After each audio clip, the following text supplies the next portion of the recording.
If you deal with the same customers or suppliers on a regular basis, you can create records for them. This saves you time when entering your sales and purchases, and helps you keep track of who owes you money and who you owe money to. You can set up a new customer or supplier record from the Contacts tab. In this example, we will set up a customer, but if you wanted to create a supplier, the steps are the same, except instead of clicking the Create or Import Customers button, you would choose the Create or Import Suppliers. To create your customer, click New Customer.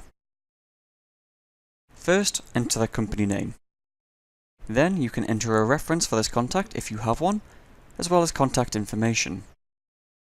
Below, you can enter the region and address of the contact record.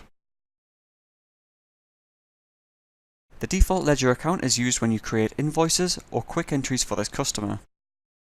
This is also entered in the default settings area, but this can be amended for individual customers. If your customer is VAT registered, you can enter their VAT number here. If the customer is from overseas, the VAT number will need to be in the correct format for their country. After you enter the main address, you can choose if this is a delivery address or if there is a separate one. You can then set a credit limit by selecting the Set Credit Limit checkbox and entering the credit limit value. The credit limit is then displayed on the Aged Debtors and Aged Creditors reports. The default terms refer to those set in the default settings area of Sage 1. However, if you have individual credit days for your customer, you can check the Customize Terms box and enter this in the Credit Days field. As the bank account information is for records only, you can enter as much or as little detail as you'd like. If you have enabled foreign currencies in your settings, you can select which currency you wish to use.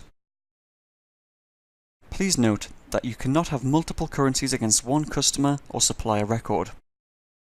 If you need to use multiple currencies, you will need to have multiple records set up for your customer or supplier. When you're happy with the information that you've entered, remember to click Save before leaving the page.